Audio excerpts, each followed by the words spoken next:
جب اللہ کسی عورت سے راضی ہوتا ہے تو اس کے جسم میں یہ 8 نشانیاں ظاہر ہوتی ہیں۔ 8 ایسی نشانیاں جس عورت میں ظاہر ہوں تو وہ خوش ہو جائے کہ اس کا رب، اس کا خدا اس سے راضی ہو گیا سمجھو۔ بسم اللہ الرحمن الرحیم۔ اللہ راضی ہوتا ہے تو 8 نشانیاں ظاہر ہوتی ہیں۔ اللہ کی اپنے بندے سے محبت کی نشانیاں۔ اگر کسی میں ایک نشانی بھی ظاہر ہو جائے تو سمجھ لینا کہ اللہ اس سے محبت کرتا ہے۔ ساتھ ہی آپ کو بتائیں گے کہ حضرت علی رضی اللہ تعالی عنہ نے فرمایا کہ عورت کو گالی دینا کیسا ہے اور اس کے ساتھ مار پٹائی کرنا کیسا ہے، اس سے گھر میں کیا کیا ہوتا ہے۔ ناظرین، سب سے پہلی نشانی اللہ پاک جس کو دین کی سمجھ عطا فرماتا ہے، دین سے جوڑ دیتا ہے تو اسے اپنا محبوب بنا لیتا ہے۔ حضرت عبداللہ ابن مسعود رضی اللہ تعالی عنہ سے مروی ہے کہ رسول اللہ صلی اللہ علیہ وسلم نے فرمایا کہ اللہ پاک تمہارے درمیان اخلاق بھی تقسیم کرتے ہیں جس طرح رزق تقسیم کرتے ہیں۔ اللہ پاک دنیا اس کو بھی دیتے ہیں جو اللہ پاک کا پیارا ہو یا نہ ہو، لیکن اللہ پاک دین کی سمجھ اس کو دیتے ہیں جو اللہ پاک کا محبوب ہوتا ہے۔ عبادت کی محبت، قرآن کی محبت، اللہ پاک کی محبت، اللہ کے ذکر سے محبت، رسول اللہ صلی اللہ علیہ وسلم پر درود و سلام بھیجنے کا شوق اور تڑپ، یہ وہ چیزیں ہیں جو اس بات کی نشانی ہے کہ اللہ نے اسے بہت پیارا بنا لیا ہے۔ دوسری نشانی، رسول اللہ صلی اللہ علیہ وسلم نے فرمایا اللہ جسے اپنا بناتے ہیں تو پھر اس پر تھوڑی سی آزمائش بھی ڈالتے ہیں، یعنی اللہ پاک دیکھنا یہ چاہتے ہیں کہ یہ بندہ میرے فیصلے پر راضی ہوتا بھی ہے یا نہیں۔ جو راضی ہو جائے اللہ پاک اسے دنیا میں بھی راضی کرتے ہیں اور آخرت میں بھی راضی کریں گے۔ جو اس وقت بوکھلاہٹ کا شکار ہو جائے کہ یہ کیا ہو گیا میرے ساتھ، میں تو نماز بھی پڑھتا ہوں، قرآن کی تلاوت بھی کرتا ہوں، پھر مجھے بخار کیوں آ گیا، میں تو دین کا کاربند ہوں، پھر مجھے کیوں فکر ہو رہی ہے، تو ایسا نہیں سوچنا چاہیے۔ حضرت بلال حبشی رضی اللہ تعالی عنہ سے کسی نے پوچھا کہ آپ بڑی توحید کی باتیں کرتے ہیں تو آپ کو اتنی بری طرح سے مار کیوں پڑی؟ تو آپ رضی اللہ تعالی عنہ نے فرمایا کہ تم بھی تو بازار جا کر برتن خریدنے سے پہلے اسے بجا کر دیکھتے ہو کہ مٹی صحیح طرح سے لگی ہے یا نہیں۔ بس اللہ نے بھی مجھے آزمایا تھا۔ اس کے بعد یہی وہ غلام تھا جس کا رنگ بھی کالا تھا، موٹے موٹے ہونٹ تھے، جس کے بارے میں اللہ کے پیارے رسول صلی اللہ علیہ وسلم فرماتے ہیں کہ جب میں جنت میں جا رہا تھا، جب مجھے معراج کرائی گئی تو آگے آگے کسی کی چلنے کی آہٹ سنائی دی۔ میں نے حضرت جبرائیل علیہ السلام سے پوچھا کہ یہ کون ہے؟ جواب ملا یہ بلال حبشی ہیں جو آپ کے آگے چل رہے ہیں۔ حضور پاک صلی اللہ علیہ وسلم جب واپس آ گئے تو حضرت بلال رضی اللہ تعالی عنہ سے پوچھا کہ تم کون سا عمل کرتے ہو؟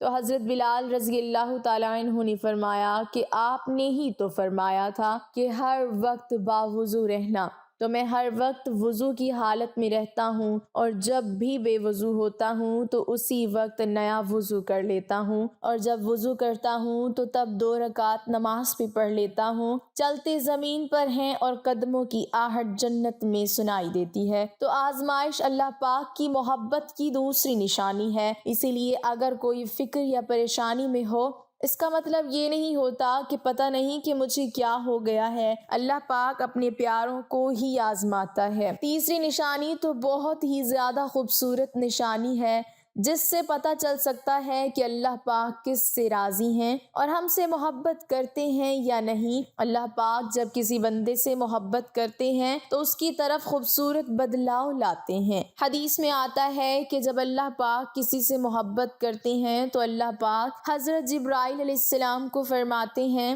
اس کے بعد آسمانوں میں زلزلہ آ جاتا ہے، سب فرشتے بے ہوش ہو جاتے ہیں، اور پھر جب اللہ کے حکم سے سب ہوش میں آتے ہیں تو سب سے پہلے حضرت جبرائیل علیہ السلام کو اجازت ہوتی ہے۔ تو حضرت جبرائیل علیہ السلام سوال کرتے ہیں کہ ہمارے رب نے کیا فرمایا ہے، اور اس کے بعد خود ہی کہتے ہیں کہ اللہ نے جو بھی فرمایا ہوگا وہ حق فرمایا ہوگا۔ پھر اللہ فرماتے ہیں جبرائیل، میں نے آج اس بندے کو اپنا محبوب بنا لیا، تم بھی اسے اپنا اپنا محبوب بناؤ۔ حضرت جبرائیل علیہ السلام بھی اس بندے سے محبت کرنے لگتے ہیں۔ پھر حضرت جبرائیل علیہ السلام کو حکم ہوتا ہے کہ آسمان کے تمام فرشتوں کو خبر دے دو یہ اللہ کا پیارا بن گیا ہے۔ حضرت جبرائیل علیہ السلام، آسمان کے تمام فرشتے اور تمام نورانی مخلوقات بھی اس سے محبت کرتے ہیں۔ آسمان کے کھربوں فرشتے اس سے محبت کرنے لگتے ہیں۔ پھر ایک فرشتہ آسمان سے دنیا میں آتا ہے اور اعلان کرتا ہے کہ اے لوگو، فلاں شخص اللہ کا محبوب ہے۔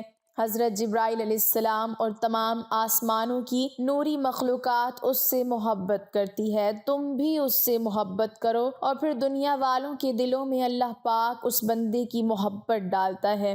تو اس لیے دنیا میں دو کام ضرور کرو جس کو کرنے سے اللہ ہم سے راضی ہو جائے، ہمیں اپنا محبوب بنا لے، انشاءاللہ دنیا اور آخرت میں کامیاب ہو جاؤ گے۔ حضرت عبداللہ ابن عباس رضی اللہ تعالیٰ عنہ فرماتے ہیں جب نیکیاں قبول ہو جاتی ہیں تو انسان کے جسم میں یہ 5 نشانیاں ظاہر ہوتی ہیں۔ نمبر 1، جب انسان کی نیکی قبول ہو جاتی ہے تو اس کی وجہ سے اس کے چہرے پر عجیب سی رونق آ جاتی ہے، یعنی وہ انسان دنیا کے سامنے اپنی خوشی کا اظہار اپنی مسکراہٹ اور بشاشت کے ساتھ کرتا ہے۔ وہ ہر ایک وقت خوش رہتا ہے، بلکہ یوں لگتا ہے اس دنیا میں اس سے بڑا سکون اور وقار والا کوئی نہیں ہے، لگتا ہے کہ اسے دنیا کا کوئی غم ہی نہ ہو۔ یہ خوشی ہر ایک کو نصیب نہیں ہوتی۔ نمبر 2، اس کا دل روشن ہو جاتا ہے، یعنی وہ ہر وقت اللہ کے وعدوں پر امید رکھتا ہے۔ اس کے پاس کچھ ہو یا نہ ہو لیکن اس کے دل میں اتنی خوشی ہوتی ہے کہ اس کو کوئی پرواہ ہی نہیں ہوتی۔ اور یہ یاد رکھنا کہ امیر انسان مال سے نہیں بنتا بلکہ امیر ہمیشہ دل سے بنتا ہے۔ حضرت علی رضی اللہ تعالیٰ عنہ فرماتے ہیں دولت مٹی کی طرح ہے اور مٹی کو پیر کے نیچے رکھنا چاہیے، اگر سر پر چڑھاؤ گے تو وہ قبر بن جائے گی اور قبر زندہ لوگوں کی نہیں ہوتی۔ نمبر 3، جب کسی کی نیکیاں قبول ہو جاتی ہیں تو اس کے جسم میں نیکی کی طاقت آ جاتی ہے اور شیطان اسے گمراہ نہیں کر سکتا۔ شیطان سے بچنے کی قوت اللہ اس کے جسم میں پیدا کر دیتا ہے۔ نمبر 4، وہ اپنے مال و دولت میں فراوانی پیدا کرتا ہے، یعنی اللہ اس کے رزق میں برکت پیدا کرتا ہے۔ وہ چاہے لوگوں پر کتنا بھی خرچ کریں، ضرورت مندوں کو کتنا بھی بانٹیں، اس کی دولت میں کمی نہیں آتی۔ حضرت علی رضی اللہ تعالیٰ عنہ فرماتے ہیں نصیب کا رزق انسان کو ایسے تلاش کرتا ہے جیسے مرنے والے کو اس کی موت۔ نمبر 5، لوگوں کے دلوں میں اللہ اس کی محبت پیدا کر دیتا ہے، یعنی جب اللہ اپنے بندے سے خوش ہوتا ہے تو اس وقت اس کی محبت لوگوں کے دلوں میں پیدا کر دیتا ہے۔ ناظرین، اب آپ کو بتاتے ہیں عورت کی ذمہ داری کیا ہے۔ حضرت علی رضی اللہ تعالیٰ عنہ نے فرمایا عورت کی سب سے بڑی ذمہ داری کیا ہے۔ حضرت علی رضی اللہ تعالیٰ عنہ کی خدمت میں ایک شخص آیا اور دست ادب کو جوڑ کر عرض کرنے لگا یا علی، میری بیوی میرے گھر کا کام صحیح نہیں کرتی، نہ میرے کپڑے کی دیکھ بھال کرتی ہے، نہ گھر کی صفائی ٹھیک طرح سے کرتی ہے، تو کیا میرا ڈانٹنا غصہ کرنا صحیح ہے؟ بس یہ کہنا تھا تو حضرت علی رضی اللہ تعالیٰ عنہ نے فرمایا اے شخص، کس نے کہا کہ تمہاری بیوی پہ تمہارے گھر کا کام واجب ہے؟ یاد رکھنا اسلام نے عورت کی عزت کو جتنا بلند کیا ہے اتنا کسی مذہب نے نہیں کیا۔ میں نے اللہ کے رسول صلی اللہ علیہ وسلم سے سنا کہ عورت کی سب سے بڑی ذمہ داری یہ ہے کہ وہ اولاد کی اچھی پرورش کرے اور وہ اپنی اولاد کا خیال رکھے، لیکن اگر اپنی اولاد کی پرورش کرنے کی اجرت شوہر سے مانگنا چاہے تو وہ بھی مانگ سکتی ہے۔ اور تم گھر کے کام کی بات کر رہے ہو، خوشی سے گھر کا کام عورت کرتی ہے، گھر کو سنبھالتی ہے تو یہ اس کی عظمت ہے، یہ اس کا بڑا پن ہے، اس کا شکریہ ادا کیا کرو، اس کا احترام کیا کرو۔ میں نے اللہ کے رسول صلی اللہ علیہ وسلم سے سنا کہ جس وقت عورت اپنے گھر کا کام کرتی ہے اس وقت اللہ اپنے فرشتوں کو زمین پہ بھیجتے ہیں اور کہتے ہیں کہ جب تک یہ عورت گھر کا کام کرتی رہے اس کے لیے عبادت لکھتے رہو، اور وہ وقت جو عورت گھر کے کام میں لگاتی ہے وہ اس کی عبادت میں شامل ہو جاتا ہے۔ یہ عورت کی عظمت ہے کہ وہ تمہارے گھر کو جنت بناتی ہے، تمہارے بچوں کو عظیم انسان بناتی ہے۔ لیکن اگر کوئی عورت پر ظلم کرے، گھر کے کام کی وجہ سے اسے ٹوکتا رہے، اس پہ ظلم کرتا رہے، تو روز محشر میں اللہ اس انسان کو گدھے کی شکل میں اٹھائے گا اور دوزخ کا ایک دروازہ ان لوگوں کے لیے کھولا جائے گا اور یہ کہا جائے گا کہ یہ وہ انسان ہے جنہوں نے اپنی ہی عورتوں پر ظلم کیا،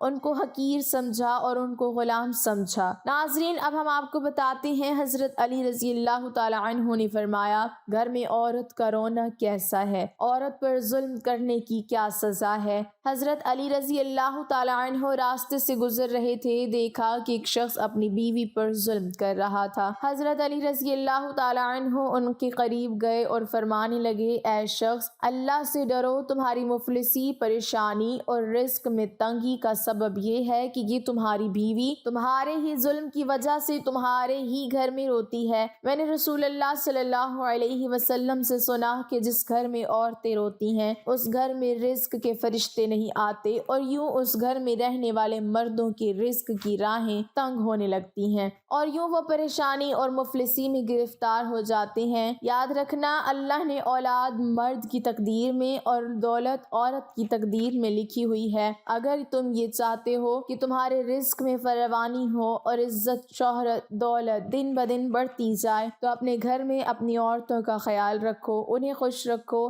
اللہ کے فضل و کرم سے تم عزت، شہرت اور دولت میں فراوانی پاؤ گے۔ ناظرین، اسی طرح کا ایک اور واقعہ ہے کہ ایک مرتبہ حضرت علی رضی اللہ تعالی عنہ راستے سے گزر رہے تھے۔ آپ نے دیکھا ایک شخص اپنی عورت پر ظلم کر رہا تھا اور اس کی توہین کر رہا تھا۔ حضرت علی رضی اللہ تعالی عنہ ان کے قریب گئے اور فرمانے لگے، اے شخص، یاد رکھنا، اللہ نے مرد کو طاقتور اس لیے بنایا ہے تاکہ وہ عورت کی حفاظت کر سکے، نہ کہ عورت پر ظلم کر سکے۔ میں نے نبی کریم صلی اللہ علیہ وسلم سے سنا کہ جو مرد اپنی عورت پر ظلم کرتا ہے تو اللہ اس پر لعنت بھیجتے ہیں۔ تو اس نے کہا، یا علی، یہ میرے نکاح میں ہے، میں اس سے جو بات کہتا ہوں یہ میری بات نہیں مانتی۔ تو حضرت علی رضی اللہ تعالی عنہ نے فرمایا کہ نکاح کا مطلب یہ نہیں کہ تم نے اپنے لیے غلام خریدا ہے، بلکہ نکاح کا مطلب یہ ہے کہ تم نے اپنی نسل کو بڑھانے کے لیے اس عورت سے مدد طلب کی ہے اور تمہاری اولاد کی اچھی تربیت کے لیے اس عورت کو چنا ہے۔ اے شخص، جس سے مدد لی جائے اس کو غلام نہیں سمجھتے اور جو تمہاری اولاد کو پروان چڑھائے اسے حقیر نہیں سمجھتے،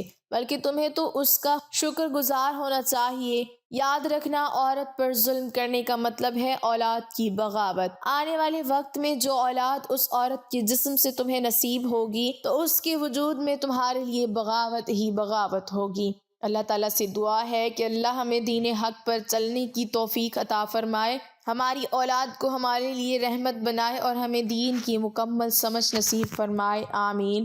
ناظرین، کمنٹ باکس میں اللہ تعالیٰ کے 99 ناموں میں سے ایک نام ضرور ٹائپ کریں۔